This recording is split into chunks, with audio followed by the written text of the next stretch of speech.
زخمی اور پریشان دل کی آہ سے ڈرو، کیونکہ زخمی اور پریشان دل کی آہ سارے جہان کو پریشان کر کے رکھ دیتی ہے۔ کسی کی دل کو پریشان کرنے کا کبھی سوچنا بھی مت، کسی کو بے سکون کرنے کا کبھی سوچنا بھی مت۔ اگر ایسا کرو گے تو یاد رکھنا، کسی کا ہنستا بستا گھر اجاڑو گے تو یاد رکھنا، زندگی میں کبھی بھی تم سکھ کی سانس نہیں لے پاؤ گے۔ کسی کی زندگی اجیرن بنانے والوں، کسی کو پریشانیوں کی دلدل میں پھنسانے والوں، زندگی میں کبھی پھول کر کے بھی اگر ایسا کرو گے تو یاد رکھنا تمہاری زندگی میں سے سکون، چین و قرار کا جنازہ اٹھ جائے گا۔ تم ساری زندگی سکون کی سانس نہیں لے پاؤ گے۔ اور اگر تم کسی روتے ہوئے کو ایک پل کے لیے مسکرا دو، کسی روتے ہوئے دکھی انسان کو ایک پل کے لیے مسکرا دو، ایک پل کے لیے خوش کر دو، تو قسم خدا کی اس کی ایک مسکراہٹ کے صدقے اللہ تعالیٰ تمہاری نسلوں کو آباد کر کے رکھے۔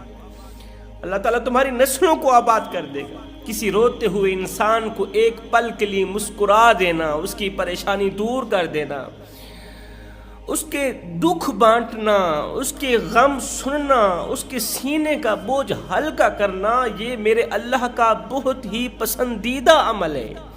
اور یاد رکھنا، غریبوں پر ظلم کرنے والا شخص، غریبوں کا حق مارنے والا شخص زندگی میں کبھی بھی اچھا وقت نہیں دیکھ سکتا۔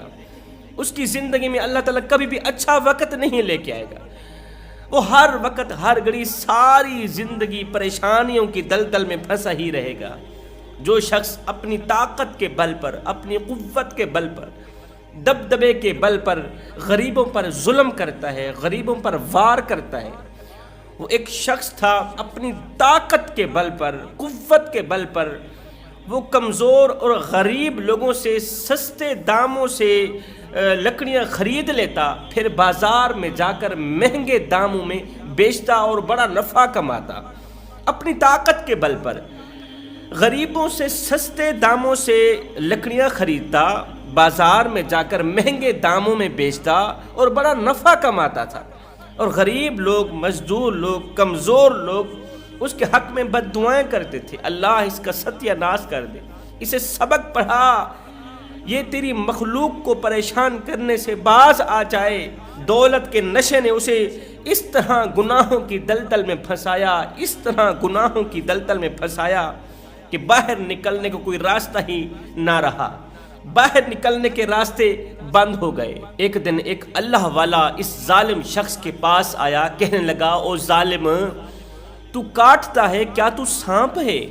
تو ڈستا ہے کیا تو بچھو ہے؟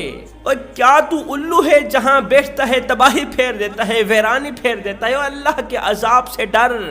اللہ تعالیٰ جب پکڑتا ہے نا تو پھر اگلی پچھلی برابر ہی کر دیتا ہے۔ اللہ تعالیٰ نے تجھے طاقت ہی کیا دی، تجھے قوت ہی کیا دی، تو اپنی اوقات بھول بیٹھا۔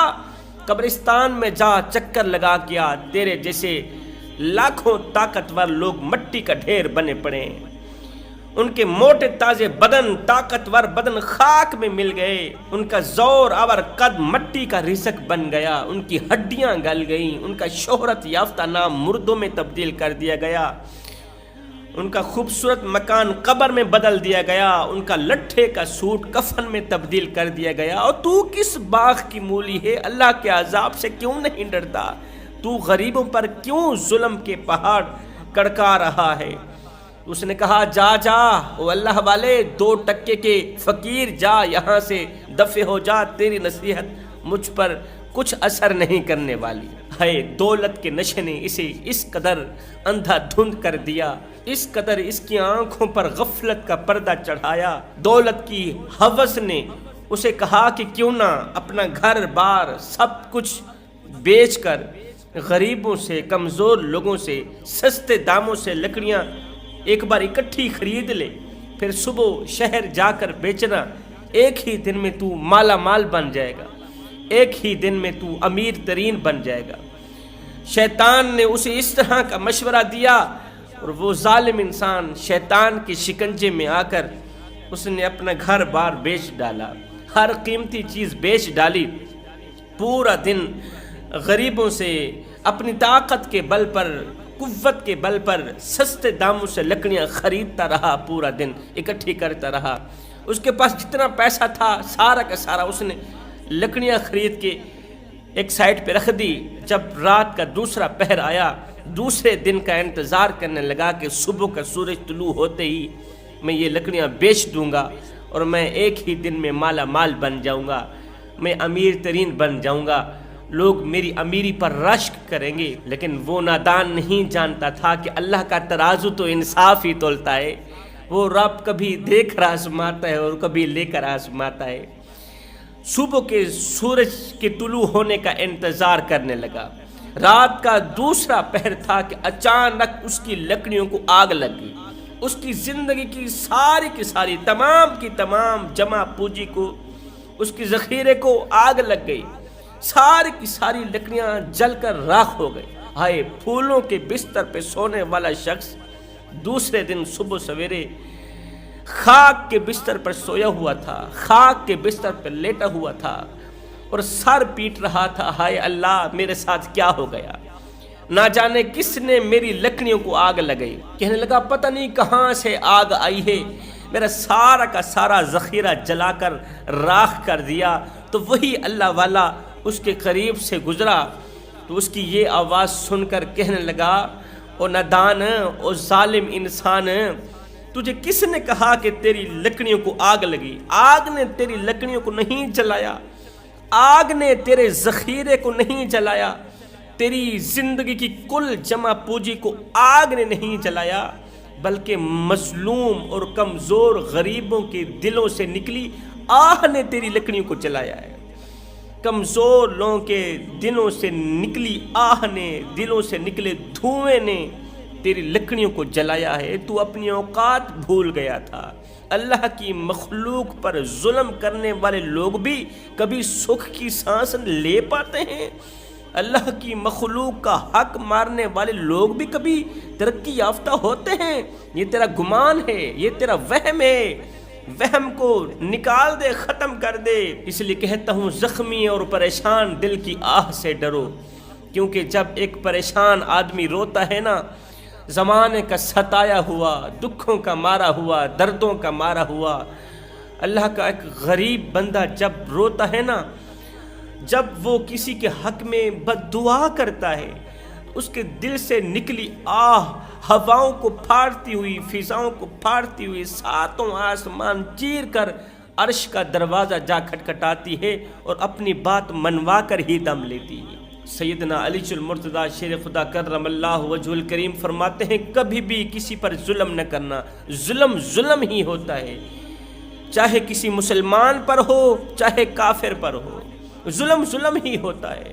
اگر کافر کو بے تکا مارو گے، غیر مذہب کو اگر بے تکا مارو گے، اپنے نفس کی وجہ سے، غصے کی وجہ سے اگر غیر مذہب کو بھی مارو گے تو اس کی بھی سزا تمہیں بھگتنی پڑے گی۔ اس لیے کہ اللہ کا ترازو صرف انصاف ہی تولتا ہے۔ اس فقیر اللہ والے نے کہا، او نادان، تو بھول گیا اللہ تعالیٰ کبھی دے کر آزماتا ہے اور کبھی لے کر آزماتا ہے، اور قدرت جب تھپڑ مارتی ہے نا، قدرت جب تماچا مارتی ہے نا، وہ دل پر نہیں سیدھا روح پر اثر کرتا ہے۔ تو کس باغ کی مولی ہے؟ تجھ سے بڑے بڑے تکبر کرنے والے، گھمنڈ کرنے والے ظالموں کو اللہ تعالیٰ نے اٹھایا، آسمان پر اٹھایا، زمین پر پٹخ دیا، ان کا نام و نشان ختم ہو گیا، ان کو نیست و نابود کر دیا۔ اور تکبر تو ویسے ہی میرے اللہ کو ناپسند ہے۔ یہ جو تو خود کو دوسروں سے افضل سمجھتا ہے، طاقتور سمجھتا ہے، اور دوسروں کو خود سے کم تر سمجھتا ہے، کمزور سمجھتا ہے، یہ تو تکبر ہے نا۔ تکبر تو ویسے ہی میرے اللہ کو ناپسند ہے۔ اللہ تعالیٰ ہر ایک گناہ چاہے معاف کر دے گا، لیکن تکبر کرنے والے انسان کو معاف نہیں کرے۔ حضرت سیدنا موسیٰ علیہ السلام نے دونوں ہاتھ اٹھائے، آسمان کی طرف دیکھا، عرض کی، او میرے رب، میری امت میں جو سب سے بڑا عبادت گزار ہے نا، میں اسے دیکھنا چاہتا ہوں، میں اس کی زیارت کرنا چاہتا ہوں، اپنی ان آنکھوں سے دنیا میں ہی اسے دیکھنا چاہتا ہوں۔ جو میری امت کا سب سے بڑا عبادت گزار ہے، سب سے بڑا متقی پرہیزگار ہے۔ میرے اللہ نے فرمایا موسیٰ اگر تجھے عبادت گزار کے دیکھنے کا دل میں شوق پیدا ہوا ہے تو پھر پہاڑی کے فلاں کونے پہ چلا جا، وہاں جا کر دیکھ ایک کمزور سا لاغر سا انسان میری عبادت میں مصروف ہے، جا کر دیکھ لے، زیارت کر لے۔ حضرت موسیٰ علیہ السلام کے دل میں شوق تھا اسے دیکھنے کا، زیارت کرنے کا، تو حضرت موسیٰ علیہ السلام گھر سے نکلے، پہاڑی کی اسی چوٹی پر پہنچے، اسی کونے پر پہنچے، دیکھا کہ کمزور سا لاغر سا انسان مصلی پہ بیٹھ کے اللہ کی عبادت میں مصروف ہے، اللہ اللہ کر رہا ہے۔ موسیٰ علیہ السلام اس کے ساتھ جا کر بیٹھ گئے، اس کو غور سے دیکھا، زیارت کی کہ یہی عبادت گزار ہے میری امت کا جو سب سے بڑا عبادت گزار متقی پرہیزگار ہے اور اللہ کا محبوب بھی ہے۔ حضرت موسیٰ علیہ السلام نے اسے کہا اے بندہ خدا، زندگی میں تو نے کبھی کوئی خواہش بھی کی ہے؟ تیرے دل میں کبھی کوئی خواہش پیدا ہوئی ہو، کوئی چیز کھانے کی، کسی کو دیکھنے کی، کسی چیز کا شوق پیدا ہوا ہو؟ تو اس عبادت گزار نے کہا دو شوق میرے دل میں ہیں۔ پہلا شوق کہ میں حضرت موسیٰ علیہ السلام کو دیکھنا چاہتا ہوں۔ دو خواہشیں میں نے دل میں رکھی ہوئی۔ پہلی خواہش میں موسیٰ علیہ السلام کو دیکھنا چاہتا ہوں، موسیٰ کی زیارت کرنا چاہتا ہوں۔ دوسری خواہش میرا دل انار کھانے کو کرتا ہے، انار کھانا چاہتا ہوں۔ اگر آپ مجھے انار دے دیں تو آپ کا احسان ہوگا مجھ پر۔ اللہ کے نبی نے فرمایا تیری پہلی خواہش تو پوری ہو گئی۔ پہلی خواہش یہ ہے کہ میں موسیٰ ہوں، تیرا پہلا شوق پورا ہوا، تو نے موسیٰ کو دیکھ لیا، موسیٰ تیرے دروازے پر آیا تجھے زیارت کروانے کے لیے، تیرا شوق پورا کرنے کے لیے، تیری خواہش پوری کرنے کے لیے میں چل کر تیری چوکھٹ پر آیا، تیری ایک خواہش تو پوری ہو گئی، دوسری خواہش بھی میں پوری کرنے چلا ہوں۔ حضرت موسیٰ علیہ السلام پہاڑ سے نیچے اترے انار تلاش کرنے کے لیے۔ اس نے انگور کا کہا یا انار کا کہا، ان دونوں چیزوں میں سے ایک کا اظہار کیا کہ میں وہ کھا لوں تو میری خواہش پوری ہو جائے۔ موسیٰ علیہ السلام پہاڑی سے نیچے اترے، انار تلاش کرتے رہے کافی دیر گزر گئی، خیر انار مل ہی گیا۔ انار لے کر دوڑتے ہوئے حضرت موسیٰ علیہ السلام جب پہاڑی کی چوٹی پر پہنچے، اسی مقام پر پہنچے تو دیکھ کر ایک دم آپ رونے لگے، زاروں قطار رونے لگے۔ اللہ یہ تو نے کیا کر دیا میرے مالک؟ آپ نے دیکھا کہ اس عبادت گزار کی لاش کو کتے بلے کھا رہے ہیں، وہ عبادت گزار مر گیا ہے، جنگلی جانور اس کی لاش کو کھا رہے ہیں، کھا گئے ہیں، ہڈیاں وغیرہ بچی ہوئی ہیں۔ موسیٰ علیہ السلام نے جب اسے اس حال میں دیکھا ایک دم زاروں قطار رونے لگے۔ اللہ تو نے اپنے محبوب بندے کے ساتھ اس طرح کیوں کیا؟ اللہ مجھے بتا تو صحیح، آخر تیرے نیک متقی پرہیزگار نمازی انسان نے ایسا کون سا گناہ کیا تھا جو تجھے ناپسند آیا، جو تجھے پسند نہیں آیا، جس گناہ نے تیرے غضب کو دعوت دی، تیرے غصے کو دعوت دی اور تو نے اسے تباہ و برباد کر دیا، اس کا ستیہ ناش کر دیا۔ میرے اللہ نے فرمایا موسیٰ اس نے گناہ ایک ہی کیا، اس کے دل میں شوق پیدا ہوا تھا کہ میں موسیٰ کو دیکھوں۔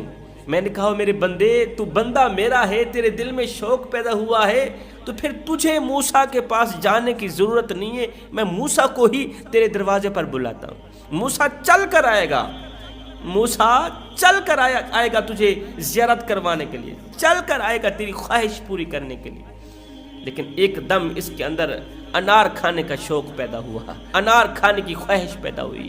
جس طرح اس نے موسیٰ کی زیارت مجھ سے مانگی تھی اور میں نے اسے کروائی بھی تھی، اسی طرح اس نے انار کھانے کی خواہش میرے سامنے ظاہر کیوں نہ کی، اس نے مجھ سے انار کیوں نہ مانگا؟